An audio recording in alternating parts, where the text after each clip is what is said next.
27-28ના દિવસે આપણે શાળા પ્રવેશોત્સવ કરવા જઈ રહ્યા છે ત્યારે નવા આવનાર બાળકો એ ખૂબ સારી પ્રગતિ કરે એના માટે કરીને એને સારું ઇન્ફ્રાસ્ટ્રક્ચર મળે, સારી પ્રગતિ કરી શકે, સારું એજ્યુકેશન લઈ શકે એના માટે નગર પ્રાથમિક શિક્ષણ સમિતિએ આજે શાળા પ્રવેશોત્સવ માટેનો એક પ્રેસ કોન્ફરન્સ રાખેલી. એની અંદર આપ સર્વે મીડિયાના મિત્રોને હું આવકારું છું, આભાર વ્યક્ત કરું છું અને આપના માધ્યમથી નવા બાળકો હજુ નગર પ્રાથમિક શિક્ષણ સમિતિની શાળાઓમાં જોડાય એના માટે અનુરોધ કરું છું.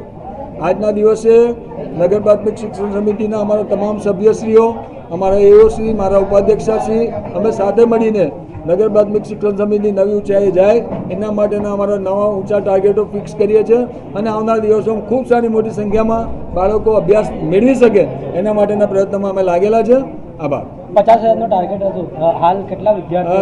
50,000નો ટાર્ગેટ એટલા માટે રાખવો પડે કે અમે ટાર્ગેટ જ્યારે ઊંચો આપીએ ત્યારે ઊંચી સંખ્યામાં બાળકો જોડાઈ શકે. અત્યારે 43,000થી 45,000ની વચ્ચે આ વખતે સંખ્યા રહેશે. આ 9, 10 અને 11, 12ની અંદર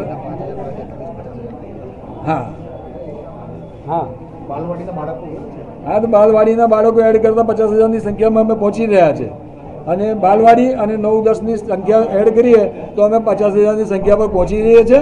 બાલવાટિકાથી લઈને 8મા ધોરણની સંખ્યા 43,000, 5,000ની નજીક અમારી સંખ્યા પહોંચે છે બાલવાટિકાની અને બાલવાડીની, અને એની સાથે સાથે 9 અને 10ની સંખ્યા એડ કરીએ તો 50,000ના ટાર્ગેટ પર અમે પહોંચી રહ્યા. પ્રાઇવેટ સ્કૂલમાંથી કેટલા વિદ્યાર્થીઓ નગર પ્રાથમિક શિક્ષણ સમિતિમાં આવ્યા? આ વખતે 900ની આસપાસની સંખ્યા અમારી પાસે અત્યાર લગી આવી ચૂકી છે અને એની આગળની સંખ્યા અમારી પાસે હજુ આવનાર દિવસોમાં આવનાર છે. 100% અમે કહીએ છીએ કે પ્રાઇવેટ સ્કૂલોમાંથી મોટી સંખ્યામાં બાળકો અમારી જોડે જ્યાં જોડાઈ રહ્યા છે એ બધા બાળકોના વાલીઓને અમે આવકારીએ છીએ, બાળકોને આવકારીએ છીએ અને સારામાં સારું શિક્ષણ, ઉચ્ચ શિક્ષણ મળે એના માટેના અમે પ્રયત્નશીલ છે. ડ્રોપ આઉટ રેશિયો કેટલું આ વખતે? ડ્રોપ આઉટ રેશિયો 1 છે પણ એ ડ્રોપ આઉટ રેશિયો નહીવત છે. જ્યારે 34%થી અમે શરૂઆત કરી હતી, આજે 1.5%ની આસપાસનો ડ્રોપ આઉટ રેશિયો એ નહીવત પર લઈ આવીને અમે લોકો આ કામગીરીમાં લાગેલા છે. આવનાર દિવસોમાં ઝીરો કરવાની તૈયારી અમારી 100%.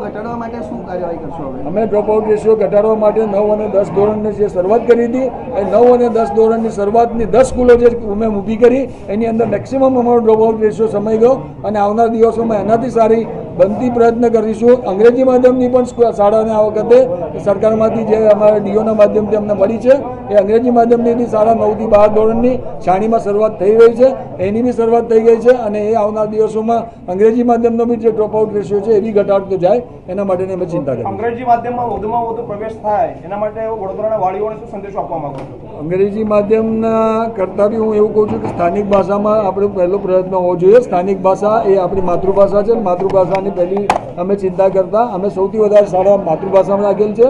ત્યાર પછી અમે રાષ્ટ્રીય ભાષા બી અને અંગ્રેજી માધ્યમની ભાષા બી, આ બધી જ ભાષાની અંદર સર્વ ભાષાને અમે સમાન હક આપી અને સર્વ ભાષા માટેની ચિંતા કરીએ છીએ.